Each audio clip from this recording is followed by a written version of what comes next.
Good afternoon, everyone. It's actually a really cool new camera angle that we have now from the, so focuses on Matt and then the rest of everyone else is. So we're watching you. Anyway, that's apropos of nothing. Anyway, welcome to the State Department. Happy first day of our Oceans Conference and happy Thursday as well. I don't have anything to lead off with, so over to you, Matt. Really? I thought you were going to start off with a long and very comprehensive review of what has happened so far at the Ocean Conference. But since you're not, let's start. No, with... it was an exciting morning with the president here and everything, and a great kickoff, but nothing to add. Let's start with Syria. Sure. Surprise, surprise. Yeah. So it seems as though there continue to be violations, and there continues to be no aid getting to Aleppo, with various people making various accusations about who is responsible for that, and de Mistura coming out and basically saying that there's a serious problem here. So, what is the U.S. take of the situation? Why is this not working the way it's supposed to be working? Do you have any way or any plans to fix it? And, well, let's start there. Sure. So first of all, in answer to your first question, or first part of your question, rather, levels of violence are still far below what we had been seeing prior to September 12th. We continue to receive reports of incidents from both sides. And by both sides, I mean both sides. That includes the regime. And we continue. And so it includes the regime and the opposition that you support. That's correct. As I said, both sides. And obviously, both we and both the United States and Russia have to do all we can do to further pressure or influence the respective parties to the cessation of hostility to reduce these incidents. But we still believe that, by and large, the cessation of hostilities is holding. It's not perfect. We expected a somewhat uneven start to this, but from what we've seen so far, and what I said yesterday, is it's worth continuing. Well, okay. Well, but you also spoke about, sorry, the second part of your question, I apologize. The second part was about humanitarian assistance. And you're right. That is an important element we talked about. If there's two pieces to this as we move towards the next step, which is the establishment of the Joint Implementation Center, you have to have the 7 days, and then you also have reduced violence, and then you also have the humanitarian assistance. And up till now, we've not seen the humanitarian assistance being delivered. And what and who? It's a concern. Yeah, but who is it that is responsible for that? Well, so what we understand is that the UN is obviously prepared, poised to deliver humanitarian assistance to priority areas, including Aleppo. We've talked about that. As soon as it receives the necessary authorization from the Syrian authorities. Again, it's incumbent on the regime and those with influence on the regime to ensure that all measures are in place so that these humanitarian supplies can be delivered. All right, and then you Please go ahead. So, de Mistura has apparently said that the process for delivering humanitarian aid under the terms of the ceasefire is different from normally. Normally, you would need formal letters of authorization, but under the ceasefire, it's just it's not nearly as bureaucratic as that. Is that your understanding? You know what? I don't have the detailed knowledge that to say yes or no to that. My understanding is that there still needed to be some kind of authorization granted, so I don't want to speak incorrectly on this matter. But there does, I think, need to be some kind of understanding reached, obviously, for these convoys or these aid convoys to get the access that they need. There needs to be some kind of accordance with the regime to allow them to enter. And that's the main obstacle, is it? That's what we've seen. And any suggestion as to why 3 days, what's today, Thursday, 4 days into the ceasefire, this very key element of it, which seems sort of obvious to follow up on, is not being done? I don't have much to add beyond what I just said, which is that it continues to be held up, and the UN is indeed, as I said, poised to deliver this aid, but they need the necessary authorization to move forward. And absolutely right to say that it's a key element of this agreement moving forward. I just wanted Please. to, you used again the phrase that you have used since this deal took effect. Yeah. 3 or 4 days ago, depending on how you're counting, and that is that, you always expected there was going to be an uneven start to it. But, we're now halfway towards what was supposed to be 7 days of, when is it no longer an uneven start, but yet rather a failure? Well, certainly we're not there yet. I would just say that it has not been, ideally or clearly the goal here is to reach 100% reduction in violence. We're not there, and we're not claiming to be there. We've seen incidents. I know that there's been various reports about the numbers of incidents and violations that have been out there in the press. I'm not going to categorize or give a number to what we've seen, except to say that we've seen incidents by both sides, and we need to do better. But it's our consideration, our assessment up till now that it's still continuing to hold largely, and there's been what we would deem a significant reduction in the level of violence. You're comfortable with uneven is still the Well, adjective we're not, to I don't describe. want to say, right, we're comfortable in that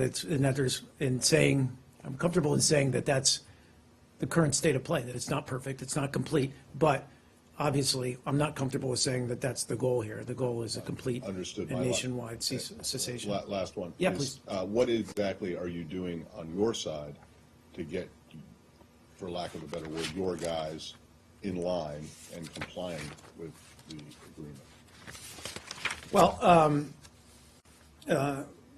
we are continuing, excuse me, with very close outreach to the opposition forces on the ground, trying to get them to adhere to what they agreed to adhere to, which is to pull back from their positions where they're in areas where Nusra is operating. They need to pull out of those positions, and they need to obviously abide by the cessation of hostilities. We're in almost hourly contact with them to work on issues as they arise, and then we're going to continue to do that because, as I said before, that's on us. It's on us to convince the opposition, the moderate opposition, to comply with the cessation. You say that we have an understanding of the situation, that the violence is down, but not all disappeared. Do you still share the opinion of the Russians? Do you have the same outlook on this, or have your views begun to diverge? We've seen complaints from the Russian military that you haven't done enough to rein in your rebels, as it were. No, I mean, look, we, two things. One is I want to be very clear that we've seen violations on both sides.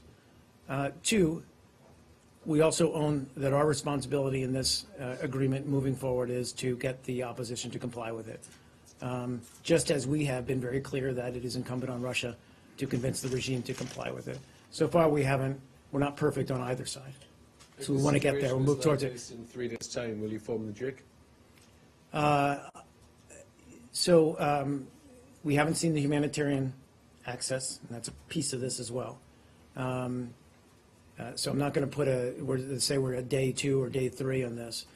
What I can say is that it continues to be our assessment, and I think Russia's assessment as well, although Secretary Kerry and Lavrov and Foreign Minister Lavrov haven't spoken yet today.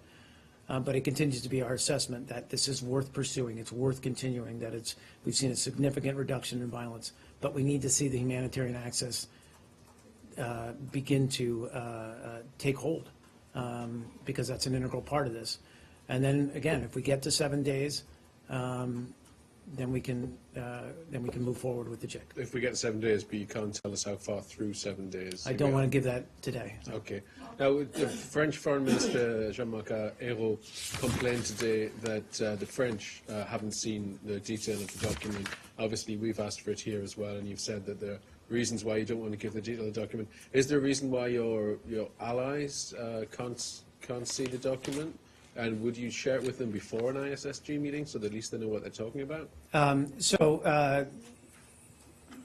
answer to your second question first, certainly we'll be talking to all members of the ISG who are in New York next week. I can't formally announce there's going to be an ISSG meeting next week yet, but certainly we'll be talking to the other members of the ISSG in New York next week. And the topic of that conversation will be in large part walking them through the arrangement and making sure that they understand clearly and have a good comprehension and grasp of the arrangement. In response to your first part of your question, look, this was the text as it was worked out was a bilateral U.S.-Russia arrangement. And as such, we haven't had the opportunity yet to fully share it with all members of the ISSG, but that's our intent to do it. So Mark, you said you're going to be talking to all the members. That's not the same as sharing the document with them. I can't say that we'll share the full text of the document at this time, but we'll certainly, obviously, be there to answer all their questions and to walk them through in great detail. Why don't you want to share the text with your allies? These are people that are. I understand that. Aren't they all part of the coalition against ISIS? They are, and I'm not ruling out that we won't. I just can't categorically say we will. But what I can categorically say is we'll be sitting down with them next week in some shape or form. I can't formally announce that the ISSG will be meeting yet, but we expect to be sitting down with each of them next week and walking them through in great detail the arrangement. And Mark, on humanitarian aid, Yes. Is this a deliberate, do you think that this is a deliberate effort by the Syrian government to stop the aid? Or do you think it's just the issue of this is a war, you're trying to get the message through to the different parts of the country? What is it that you really I honestly, I can't say with complete certainty. It may be a little bit of the fog of war. But again, it needs to be dealt with and addressed before we can move on with the next stage of the agreement. And so it's, day one, okay, day two, okay, but a little bit more serious concern. Now we're in day three and we still haven't seen this access really begin. So it's of increasing concern. Are you questioning whether the Russians really have that influence over the Syrian government to persuade them to open up these corridors? Sorry, I didn't mean to finish your question for you. No. No, look, I mean, this agreement is based on our belief or our understanding that Russia is able to deliver with regard to the regime complying with the agreement. And that includes cessation of hostilities, but it also includes humanitarian assistance. I don't have a clear understanding of why that second piece of it has become or has been so difficult. But we expect that the Russians will be able to convince the regime to comply, whether it's whatever, logistical problems, fog of war, whatever it is, we need to see that assistance flow. Yeah. Just to go back to Leslie's question. Sure. I know Secretary Kerry had addressed this, but still doesn't feel like we've gotten a complete answer. What is it about this agreement that makes you not want to share it? I mean, we had the U.S.-Israel agreement yesterday. You come out with a fact sheet that sort of gives blow by blow what's going on there. I know there's security issues to deal with, but it's just so strange that we have this really big, important agreement and you're not willing to share the text. Well, a couple of things to say about that. One is that it's a bilateral arrangement. It does deal with sensitive issues that we believe, if made public, could potentially be misused or misinterpreted or used by, I know Secretary Kerry talked about the spoilers or would-be spoilers of this, but also could put some of these opposition groups, moderate opposition groups, at risk. But all that said, we have done our best, both with the media, but also with the other members of the ISG, to talk them through and answer their questions about the agreement or the arrangement. We're going to continue to do that. And at some point, you know, we may very well make this thing public. It's just we're not at that point yet. Does that meet to the moderate opposition? You're talking about, I'm sorry, I missed the The first government of France, is that a would-be part. spoiler? Of course not. Of course not. And as I said, So we'll- those two as I said, explanations don't apply to. I understand to the that, question about and I French said that feminism. we're obviously going to be sitting down with other members of the ISSG next week in New York, walking them through in painstaking detail and answering every question they may have about the Do you agreement. object if Russia shared it with more people? I mean, that's ultimately a decision for Russia. I'm not going to speak on behalf of them. But does that mean that you don't trust the other members of the ISSG Not to at keep all. this Not at all. confidential? Not at all. I just think we're at a point now, and it's true as well with, you know, our engagement with the opposition. It's a complex agreement. We're trying to lay it out as clearly and as fully as we feel we can, given the sensitivities of parts of it or elements of it. But, you know, we're working with the opposition and we're working with the other members of the ISSG. And frankly, it's in our interest that the other members of the ISSG understand, and we've been engaging with them on this, what this agreement's about, because it's, again, this hinges on their ability to convince the groups that they support within the moderate opposition. And just the last thing, does the Please, do, and I'll- do the spoilers include the U.S. Defense Department? No, that's not at all what I meant, and not at all what the Secretary meant. Can you be as generally as possible? What, because I know you, because to say it would give it away. It's okay, yeah. What generally sensitive information? is the threat to the moderate opposition? I think it has to do with what we talked about within the designated area where some of these forces lie or where they're located at. And we've even talked about this in terms of, even with the Russians, that, you know, we've been,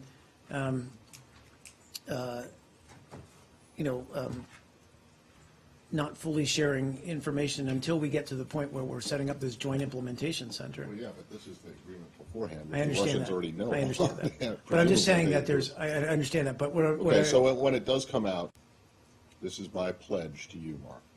When it does come out, because it will, yes, it we're will. going to go line by line through it, and I want to know, when we go through it line by line, what exactly was so sensitive that posed a threat Okay, to the opposition, or Okay. that could have been used by spoilers. understood. I think Kirby's briefing that day.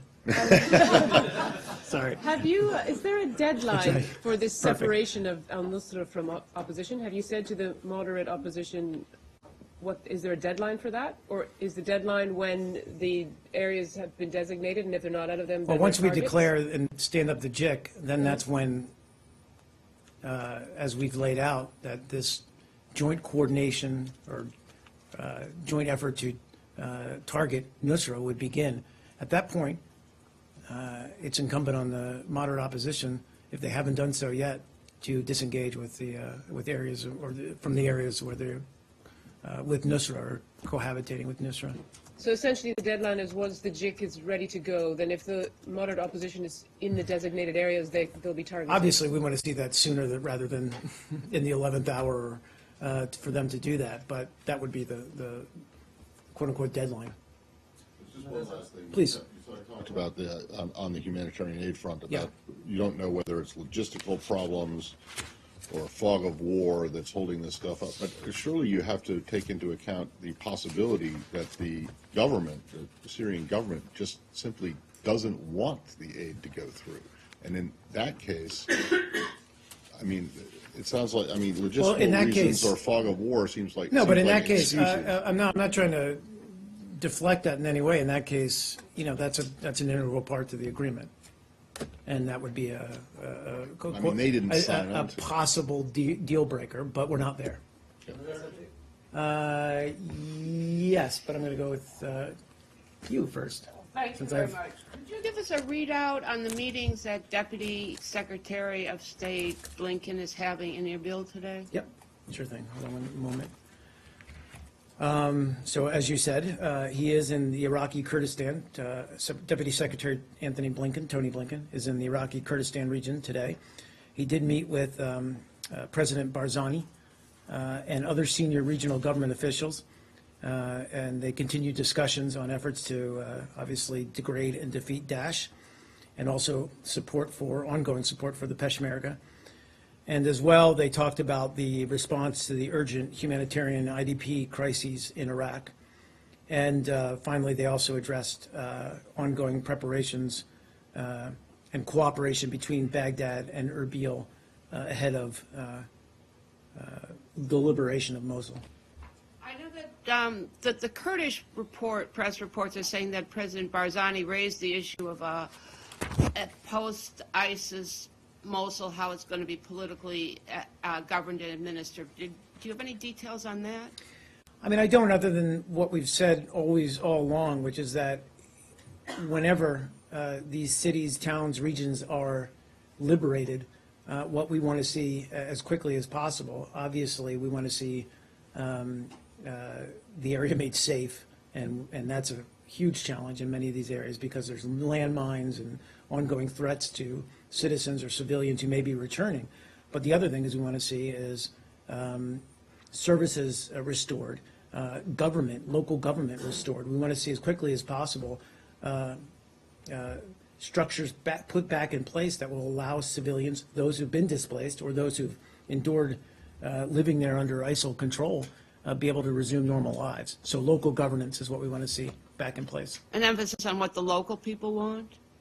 That's what I'm saying, yes. Thank you. Turkey and then you. Sorry. Thank you.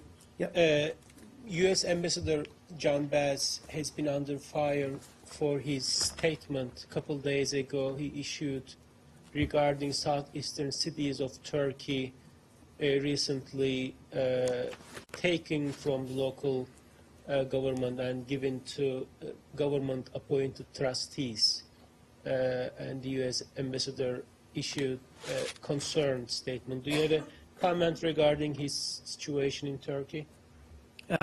Regarding his situation in Turkey, he remains our ambassador to Turkey, and I let his comments and statements speak for themselves, but obviously he enjoys the full confidence of the President and the Secretary of State. So his statement regarding concern over this local government, most of them in southeastern of Turkey, taken as he is intervening Turkey's internal affairs. There are Turkish ministers who came out to condemn his remarks or statement, including Foreign Minister and other ministers. What's your response to this argument that he is intervening Turkey's internal matters? We would disagree. And again, his comments stand. We support his comments, and as we've said all along in our relationship with Turkey, where we do, and we have a strong relationship with Turkey, obviously, across many aspects. But when we do have disagreements with regard to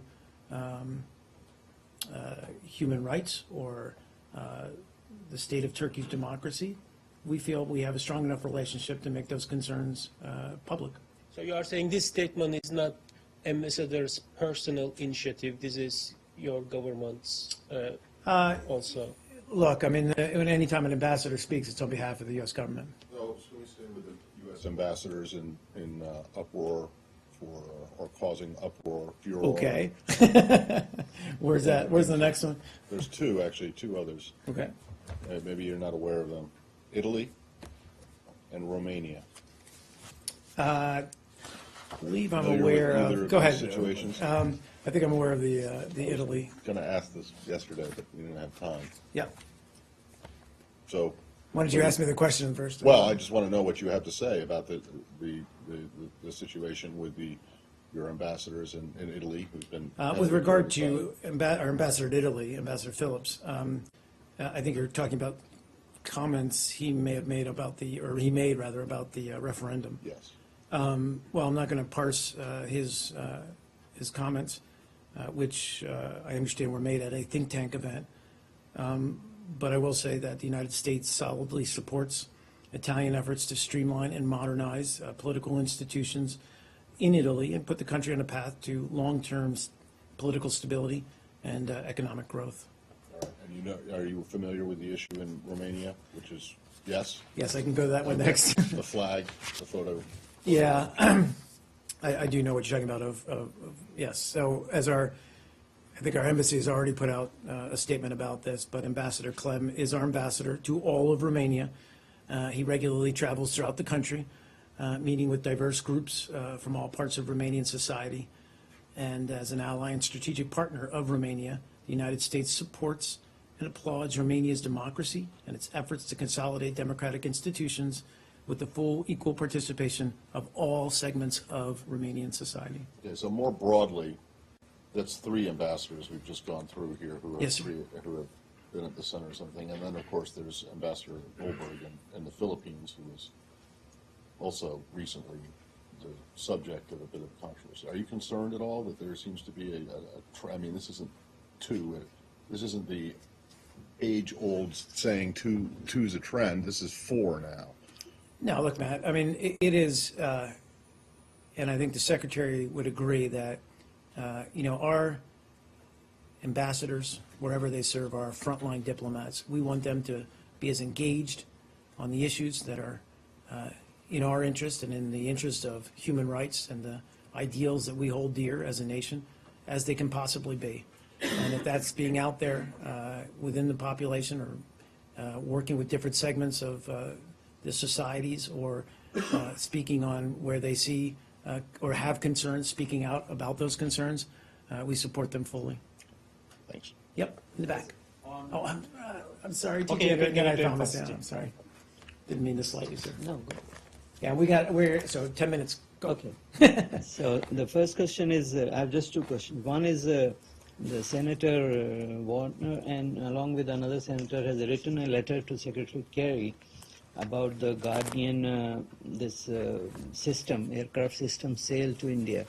The question is, has the Secretary received the letter? Has he responded? I know you won't talk about the sale and all that, but has he received the letter? Has he responded? So I'm not sure, I can't confirm that he's received the letter. We will get an answer for you on that, because we can do that. Okay, But like any piece of congressional correspondence, once we do, we would obviously assess it and respond accordingly. I was just wondering, because it says here that I have the copy of the letter, September 2nd, and today is 15. So I how just long can't- it takes yeah, to travel? I'm sure it's a matter of days, Yeah. if not a day, but I just don't have confirmation that we've And- received it and the Secretary's read it. And the second question is, I had earlier asked about, there's a delegation of Indian members of parliament visiting Washington DC. I'd asked about if they are going to visit this, have a meeting with this building people, and nothing has come till today. This So is do you have I'm sorry, I apologize. What an is? a delegation from the Indian Parliament, members of Parliament, is in town. I was told that there were 2 questions. Who's paying for it? That they clarified that US is not paying. And the second was their meetings in this building. Let me take that and get back to you. Okay, thank you. As quick You and I'll wanna get go? back. Yeah, Lally, and then I'll get to you. I have a few questions on Afghanistan. The president of Afghanistan is asking Pakistan to include India in the transit trade agreement. I'm asking this question because this agreement between Afghanistan and Pakistan was signed as a result of tough negotiations done by late Ambassador Holbrooke. At that time, India was not included in that agreement. Now Afghanistan is asking that India should be included so that it can import. So you're talking about, apologize, you're talking about a meeting with, I'm sorry. talking about Afghanistan's. Afghanistan is asking about including India in the transit trade agreement it has with Pakistan. with Pakistan, Yes. and what our position is on that? Yes. Yeah. I would just say, speaking broadly, that we would support stronger trade relations within the region. And we've all long said that It's a priority for the United States, at least, but it should be a priority for the countries in the region to all work more cooperatively and constructively together. And the trade agreement would be part of that. So do you support Afghanistan's viewpoint that India should be included in that? I think we would encourage, as I said, stronger trade relations between all the countries of the region. Thank you. At the same time, Afghanistan has also said that if India is not included, Pakistan denies that thing. It will deny Pakistan the right to transit its goods to Central Asia through Afghanistan. Well, look, those are, I'm not going to weigh in on the negotiations between bilateral negotiations between Afghanistan and Pakistan. Afghanistan is a sovereign country and it has its own rights. It has rights to make its own decisions with regard to who it decides to allow trade relations with. But broadly speaking, again, it's in the interest of the region. It's been a consistent goal of ours strategically to promote stronger relations between all the countries. And one more quickly. A president of Afghanistan was in New Delhi meeting Prime Minister Modi this week, and India has announced 1 billion aid to Afghanistan. What do you say about that? Do you have any thoughts on this? Well, I mean, look, this is something, we obviously support India's generosity and focus on Afghanistan and willingness to help Afghanistan become a stronger, independent country that has the stronger economic growth, certainly, but also has the capacity to defend itself and provide for the security of its people. The fact that India is willing to invest in that future, we view as a very positive sign, and we appreciate India's effort. Thank you. Please, Nike. Quickly on Libya, do you have anything on the On Libya? Libya, Do you okay. have anything on the report put together by a panel of British lawmakers in which in saying that the military intervention by Britain in 2011 is based on, quote, erroneous assumptions and an incomplete understanding? First of all, I would like to get your take on that. Well, so we've talked a little bit about this. I know that, there was our own President Obama made some remarks in an interview he gave several months ago, talking about how after the fall of Gaddafi, there wasn't enough done in the immediate aftermath of his downfall to help Libya become secure, to help a new government get on its feet. And those were, errors, I guess, in the sense that we didn't do enough, and that obviously includes the United States, but obviously other partners as well, including the UK, that we weren't there when in that immediate aftermath to provide Libya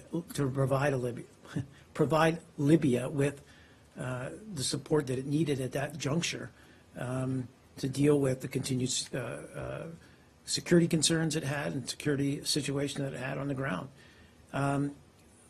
But let's look at where we are today and the efforts that's been made to establish a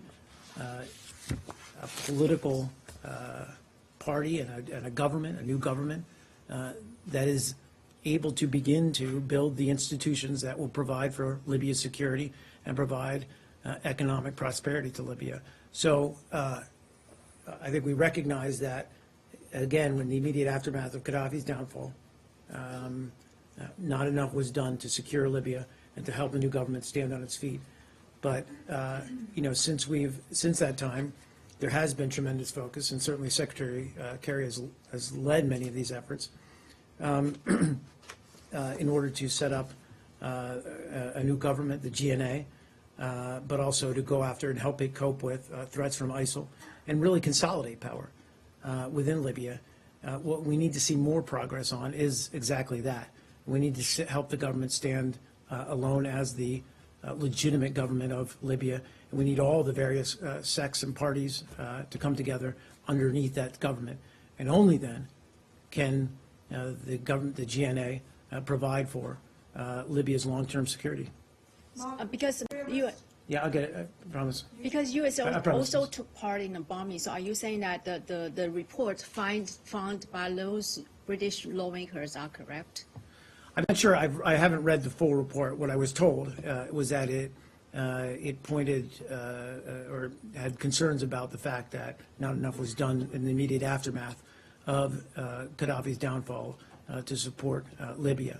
Now, if that's not correct, I'm not sure what else you're pointing to out of that report. Are you seconding the finding that the intervention is based on Iranians' assumptions and incomplete understanding? The intervention to stop interventions, Gaddafi? Yeah. Not at all. We've spoken very strongly about that. I mean, we had at the time statements that Gaddafi was making that he was going to go into various cities that were held by or rebel-held cities, that he was going to hunt people down like dogs from house to house and kill them. Basically, he was predicting or pledging that he would carry out mass killings.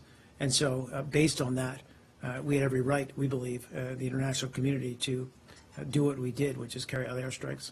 Mark, we, Bob said the same thing. Yes, he has. Essentially said, well, he's made many of the same threats, but, And he actually carried them out. well, we acted before Gaddafi was able to carry those out. But, Right. But you didn't act. well, we've got a plan in place for Syria that we're trying to, anyway, last Okay. question. well, Mark, we have a story on the wire saying that Tom Shannon met with a Houthi team in Oman this week with a proposal on Yemen. Can you confirm that he was actually in Muscat and presented a U.S. proposal to them, and that they're going to go back to Sana'a with this proposal to discuss it? Sure. What I can say is, and certainly Deputy Secretary Shannon is at the forefront of this, but these efforts to get a cessation of hostility in place in Yemen, and that does include, obviously, convincing the Houthis to abide by that cessation of hostilities, as well as, and you saw we put out a statement about this, I guess, last week, that Saudi Arabia would also be on board as long as the Houthis lived up to the same requirements or the same standards. So, was he there this week? I can't confirm his travel. That's my second part of my answer was I can't confirm that this meeting actually took place, but we'll try to get you that And confirmation. is this the same proposal that John Kerry was discussing with the Saudis a few weeks back? It is part of the same effort. Okay. Isn't it Undersecretary? Did I say, I apologize, Undersecretary And Tom you Shannon. can't confirm his travel, but can you confirm that he was in fact in this building yesterday signing the MOU with the Yes, Israeli? yes, he was, but she said last week. Okay, yeah, I can, yes. Thanks. Sorry, he started early. Yeah, that's okay. So I got cut